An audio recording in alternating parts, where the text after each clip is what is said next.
books which have been written on the Kohinoor goes something like this.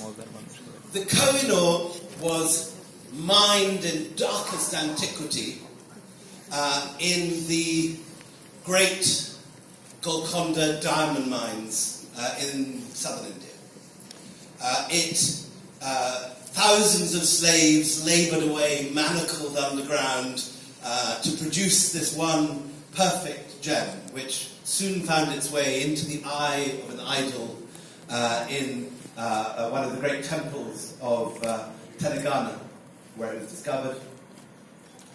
The wicked Khaljis, making a break from Padmavati and the latest scandal in India over Khalji history, came down in the person of Malik Kafur to southern India, where amid rapine and pillage they smashed the idol, brought the stone back to Delhi, and placed it in a Khalji diadem. It passed bloodily from the Khaljis to the Tughlaqs to the Lodis, from the Lodis to Babur, the first Mughal, each leaving a spray of bloodshed behind them. And it stayed in the Mughals until Muhammad Shah Rangila hid it in his turban, famously, when Nadir Shah, the Persian warlord, came to stay. Unfortunately, both Nadir Shah and Muhammad Shah Rangila were sleeping with the same courtesan, Nurbai, who carelessly, as part of her pillow talk, revealed the hiding place of the Kohinoor. And Nadir Shah, as he said goodbye to Muhammad Shah Rangila, said, "My brother, we've had such fun together over the last few months while I've been looting Delhi. Let us swap turbans as a sign of remembrance." And so it was that the Kohinoor ended up in Persian hands. Now, every single detail that I've just given you of this history of the Kohinoor is, to use a technical term in the diamond trade, bullshit. There is literally not one iota of historicity in any of the stories I've just relayed. The actual solid documentary evidence for the existence of the Kohinoor begins no earlier than about 1750, when we get an eyewitness report by one of Nadir Shah's court chroniclers called Muhammad Marvi Yazdi. And Yazdi says explicitly, "I saw the Kohinoor, the mountain of light. It was attached to the head of the peacock on the peacock throne that Nadir brought from Delhi." That is the first reference in history. There are many, many references in Mughal sources to great diamonds. And India was awash with, it's difficult to say how many, maybe 10, maybe 20 super diamonds, of which the most famous was not only the Kohinoor, which incidentally is not mentioned in a single Mughal source. That is clearly the Kohinoor rather than the other diamonds. Also the Dalrymple, which is now in Tehran, and the great Mughal diamond, which is now known as the Orlov, and is in the scepter of Catherine the Great in the Kremlin. Both the Dalrymple and the Orlov are probably always larger than the Kohinoor. They're certainly larger than the Kohinoor is today, but that's the story we will hear later, towards the end of the story. The only reason that the Kohinoor is so famous is that it got taken from Dalrymple Singh, age 10, as part of the Treaty of Lahore. And incidentally, one of the reasons I wrote this book was that last year there was an extraordinary statement issued by the Indian Solicitor General, whereby he said, turning back centuries, not centuries, 50 years of Indian claims to this diamond, he said that the Kohinoor was not looted by the British, and it was given freely to them by Ranjit Singh. Now, this, again, has absolutely no historicity at all.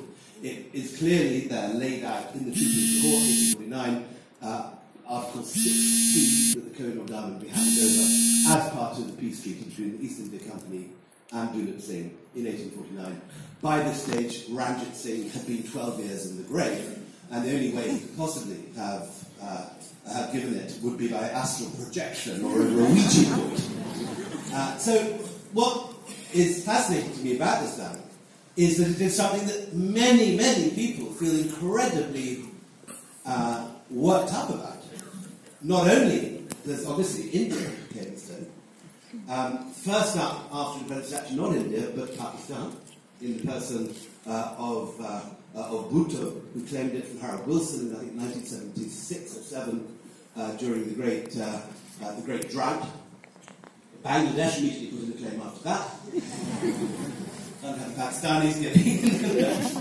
And on top of that, unknown are 3 other claimants: Afghanistan, Iran, and most recent of all, the Taliban. Omar has written to the Queen, demanding it back. Not someone necessarily or naturally associated with bling, but obviously Mullah Omar is a man of many surprises. And so you have these 6 different claimants, all getting very worked up about it. I went on a Facebook Live event last year, talking about the Kohinoor, with Justin Rowland, who's here in fact. And we had about 100,000 angry comments on the course of this thing going on. With starting off with India saying we want it back, and then the Pakistanis weighed in, no, it isn't yours, it should be in Lahore. And it was a sort of cyber warfare broke out in the course of this 40-minute Facebook. And it shows how people are incredibly passionate about it, because the reason is, it is the ultimate symbol of colonial looting. It boils down into one tiny piece of carbon. All the resentments, all the anger, all the feeling that something has been robbed and stolen, and that robbery has not been acknowledged, and it has come to focus on this one object. And yet, amazingly, this thing which generates so much passion, no one has done the homework, and no one knows the history. And it is very, very different from the legendary version which I gave you at the beginning. So let's start again, and now tell the story of the diamond and diamonds in general, the history of diamonds in this part of the world, but sticking closely to the facts. So before the discovery of the New World mines in Brazil in the 1750s, all the world's diamonds came from South Asia. The only exception to this was a few black diamonds in the hills of Borneo, which were never commercially mined. They were South Asia's biggest prehistoric export. It's quite possible, many scholars believe, that the pyramids were cut with diamond-tipped instruments. Certainly, they were being bought in Tang, China, in the early centuries BC. They became extremely fashionable objects in Buddhist Gandhara in Afghanistan. There are many beautiful hand-knifed rings with sort of dolphins and delicious sort of classical bezels holding a diamond that looks very different to what we imagine a diamond to look like when we go into a jeweller's and see one of those lovely glittering brilliant cuts like a miniature version of this. What you're actually talking about in the ancient period is a natural octahedral sort of pencil-like, finger-like, upright, uncut diamond crystal. And these became extremely fashionable. It spread from Afghanistan, the fashion, through Persia to Rome. About the time of Pliny, there's lots of talk about fashionable Roman ladies collecting these natural diamond fragments. And they were fashionable around the world because it was known very early on, and Pliny mentioned this was the hardest substance in the world.